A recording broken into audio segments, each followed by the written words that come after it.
Let me read to you the report of the CIDG. Date, June 24, 2026. This report addresses, let me begin again, okay? At 8 o'clock p.m. last night, Senator Bam Aquino called me, and to my estimation, he was in Tacloban. He gave me a tip na sabi niya may chatter daw sa Tacloban na mayroon pang isang impending mass shooting na mangyayari sa Leyte. Ang binigay niyang pangalan, may binigay siyang pangalan at in-investigate kagad namin. So salamat kay Senator Bam Aquino. Ang nakalagay sa report, this report addresses the alleged threat at Tolosa National High School of Tolosa, Leyte. The suspect is accused of planning a mass shooting or stabbing aimed at the school students. The following message written in vernacular was retrieved. And you're gonna have to excuse me, hindi po ako marunong magwaray. Pero ibibigay ko na lang ang translation. Okay? Translation, and it is very rough. Translation, pinost niya sa Facebook to. Hello, send this to your friends. Yo, from Tolosa. Prepare yourselves, especially you, as you owe me. Get ready. I will disrupt the school. You won't know me, but you will recognize me. There's no time, no day. Be prepared for whoever gets shot or stabbed. We don't care. Good luck to you at Tolosa Leyte National High School.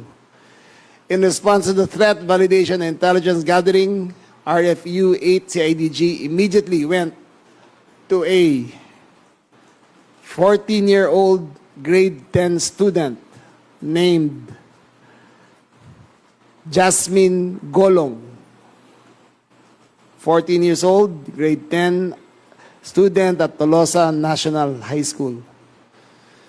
The investigation revealed that she created multiple Facebook accounts to disseminate this content, which spread rapidly across social media, alarming students, parents, and the public. Her identity was confirmed through social media analysis and information from concerned individuals.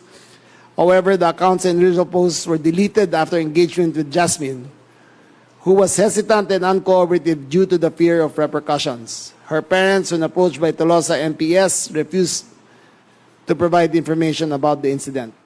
So again, there was no incident.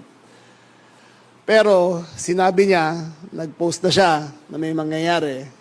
Nung nalaman namin, inaktuhan kagad namin. Okay? There are several motives behind this. Namely, the incident arose from, this is according to the investigation, the incident arose from Jasmine's personal and family issues. Following engagement with their family and along with investigation results, the threat appears to be neutralized and inactive.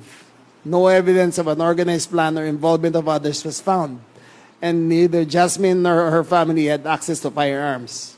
It is possible that she was influenced by a recent shooting at San Jose National High School. Okay, why is this important? Ito po ay panawagan ko sa lahat ng mga netizens natin.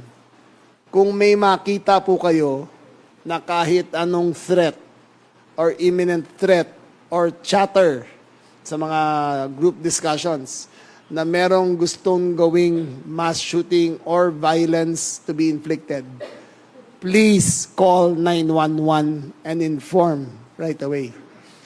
Gaano ka-importante ang 911? Within 1 minute of the shooting, tumawag ang teacher sa 911 sa Leyte.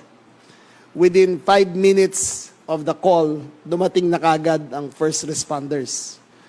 Ito, upon knowledge of a possible threat, pinuntahan kagad ng CIDG ang nag-post at inimbestigahan. It could have been benign, pero pwedeng maging marahas. But any information, and I repeat, kung may nalalaman po kayo na nagpaplano o merong kausap na gustong gawing kaharasan sa mga eskwelahan o kapwa, pakikatawag kagad sa 911 and we will respond accordingly.